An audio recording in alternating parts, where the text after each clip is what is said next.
Continuando con el estudio de los días jueves en este horario, quiero darle gracias a Dios por darme la oportunidad de llegar hasta la intimidad de su hogar y compartir con usted esta noche la continuación del artículo 2 del Credo de los Apóstoles que habíamos iniciado hace 8 días con el artículo 2. Hoy vamos entonces a hablar acerca del título de la palabra Cristo, nombre que usted lo oye por todos lados, hasta en suspiros. Pero no es precisamente el oír, sino el saber, sino el entender el significado del título Cristo. El título Cristo es la forma griega de la palabra hebreo Mesías. Mesías, que quiere decir ungido. Entonces, si bien esto, la palabra Mesías viene del verbo hebreo masaj, que significa ungir, es decir, la relación Antiguo y Nuevo Testamento. En el Antiguo Testamento se derramaba aceite aromático sobre la persona que asumiría el cargo. Tal es el caso de sacerdotes, profetas y reyes. Y vamos a recordar precisamente en el tiempo de Moisés, a Aarón y sus hijos. Tenemos que recordar esto entonces, Aarón y sus hijos. Y luego también cuando el pueblo pide rey. Sí, está el rey Saúl, está el rey David, está el rey Salomón. Y David conforme al corazón de Dios. Todos conocemos la historia del rey David y eso tenemos que recordarlo entonces, que del hebreo masaj, que significa ungido, se derramaba este aceite en sacerdotes, profetas y reyes. Levítico capítulo 4, verso 3, 5 y 16 dice: si el sacerdote ungido pecare según el pecado del pueblo, ofrecerá a Jehová por su pecado que habrá cometido un becerro sin defecto para expiación. El verso 3, el verso 5 dice: y el sacerdote ungido tomará de la sangre del becerro y le traerá al tabernáculo de reunión. Verso entonces acá 16 dice de la siguiente manera: y el sacerdote ungido meterá de la sangre del becerro en el tabernáculo de reunión. Sacerdote ungido. Ahora, dice también Primer libro de Reyes 19:16, que habla acerca de sacerdotes, profetas y reyes. Samuel ungió a David, al rey David. Recuerden la selección y cómo Samuel llevaba el aceite aromático para ungir al rey. Y Isaí mandó a llamar a todos sus hijos y fue David a quien Dios eligió, a quien Dios escogió para que fuera entonces el rey de Israel, conforme al corazón de Dios David. Y tenemos que recordar entonces, eso lo vemos en el Salmo 89:20, Salmo 45, versos 7 y 8. Con el tiempo, la teología del pacto con David, eso es muy importante. De los reyes que aparecen en el Antiguo Testamento, recordemos nosotros que entonces el rey Saúl, ¿sí?, era conforme al corazón, al pedido del pueblo.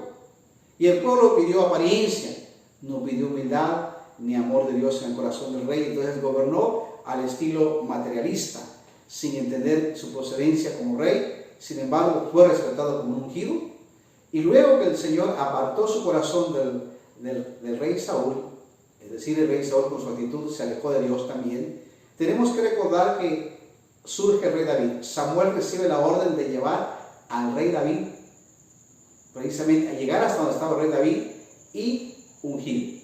El rey David entonces es uno de los nietos de Obed, porque Isaí es entonces el hijo de Obed en los tiempos de Ruth y Noemí. No nos olvidemos de Boaz o Boaz, como lo decimos, y Ruth son precisamente los padres de Obed.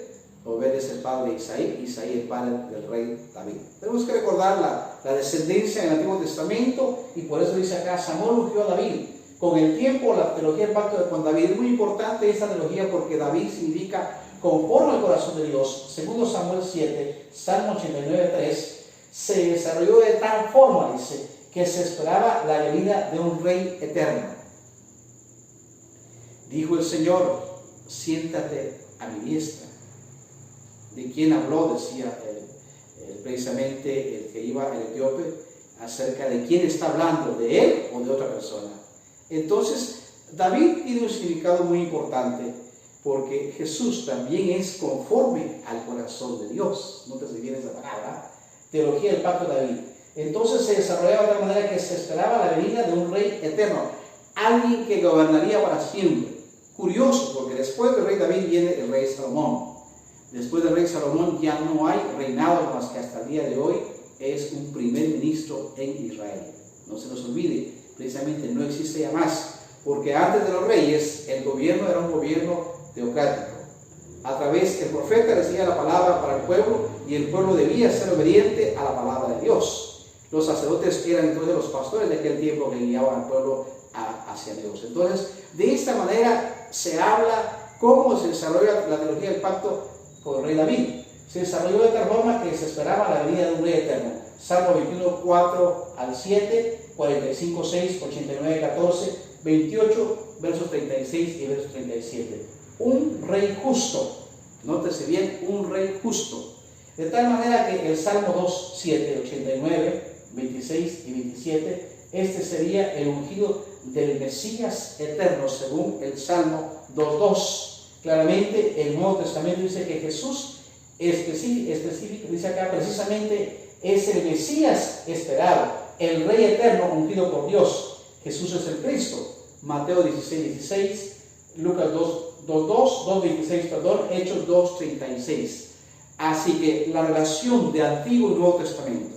Nótese bien que en la Biblia precisamente tenemos una gran página en blanco, donde concluye el Antiguo Testamento con el profeta Malaquías y la apertura del Nuevo Testamento con el Evangelio según San Mateo. Y debemos recordar precisamente que cuando leemos Génesis, debemos leerlo a la vista de San Mateo. Hay un nuevo comienzo, hay una nueva era para que sea dada, hay un nuevo reinado. Este reinado es el reinado del Mesías. Por eso el credo de los apóstoles no descartó en un momento el nombre de Jesús Cristo, el enviado de parte de Dios. Jesús, porque Él salvará a su pueblo de sus pecados. Y Cristo, el enviado, el ungido, el Mesías en el Antiguo Testamento de parte de Dios. ¿Y cómo lo vemos? ¿De qué manera lo vemos en el Nuevo Testamento? Recordemos que cuando Juan el Bautista ve llegar a Jesús para ser bautizado por él, Juan se siente incapaz de decir: yo tengo que hacer esto con el Rey de Reyes y Señores, con el Mesías. Él se siente comprometido y dice: ¿quién soy yo? O incómodo, qué sé yo. Él dice: tú vienes a mí en lugar de que yo vaya a ti. Y Jesús le dijo: deja que cumplamos toda justicia. Cuando Jesús es bautizado en el Jordán, sube del agua, del río, es decir, de donde están las aguas, sube a la orilla, a tierra firme, y dice claramente Juan: he aquí el Cordero de Dios que quita el pecado del mundo. Y luego dice que después, en otro evangelio, claramente dice que fue llevado por el Espíritu al desierto, donde se confirmó que Jesucristo hombre, el Hijo del Hombre, ahora es el Mesías, el Hijo de Dios. Así que el bautismo de Jesús nos recuerda entonces, no en la forma, sino el acto en el cual Dios presenta cuando dice: ve subir al Hijo de lo que es el agua. Dice: este es mi Hijo amado, en quien tengo complacencia. Cuando Él habló en esa voz audible, descendió el Espíritu Santo sobre Él. Y entonces se une precisamente la expresión Padre, Hijo y Espíritu Santo de Dios. Ahí fue presentado el Mesías. Por eso Jesús no es una criatura.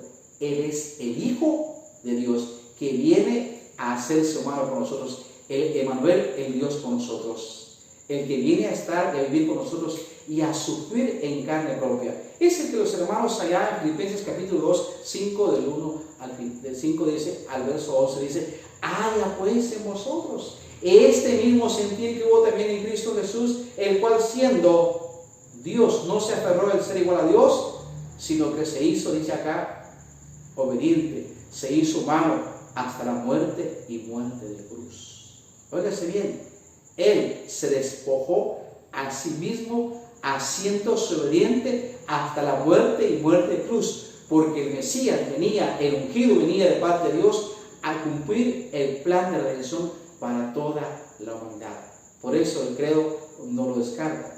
Creo en Dios Padre Todopoderoso, Creador del cielo y la tierra, y en Jesucristo, es el título que hoy hemos estado hablando, que recordamos la relación que tiene tanto con el Antiguo como con el Nuevo Testamento. Así que deseamos en esta hora que usted los textos que haya escuchado, los textos que aparezcan ahí en el pizarrón, pueda leerlos detenidamente y usted mismo estar seguros que hay salmos en el Antiguo Testamento mesiánicos, y uno de ellos muy conocido para nosotros, el Salmo 23, el Salmo 91, que son salmos mesiánicos. Hay también salmos de oráculos, de oración, y hay salmos de alabanza a Dios. Así que no vayamos a confundir los salmos. Tenemos que recordar que los salmos, que cuando hablan del Mesías, es precisamente hablan de la venida de Jesucristo en la época del rey David, que se menciona en el Antiguo Testamento. No nos olvidemos también del cuarto libro de lo que es precisamente el Antiguo Testamento, Deuteronomio, que nos ayuda a recordar lo importante, lo delicado que era respetar el sacerdocio de aquella época. Así que era tan delicado porque era figura de Cristo el que debía de venir, y ahora Cristo es el gran sumo sacerdote, el Cohen Gadol, que murió en la cruz por todos nosotros y derramó su sangre hasta la última gota, y pagando el precio de nuestros pecados. Oremos al Señor por su palabra. Gracias, Señor, por esta palabra que ha sido entregada hoy. Gracias porque mis hermanos en casa han de tomar su tiempo para leer tu palabra, para estudiarla, y hoy que ha sido entregado a través de estos medios de comunicación, pedimos que sea de tu agrado y de bendición para mis hermanos allá en casa. Gracias, Padre, por tu palabra. En el nombre de Jesús oramos. Amén.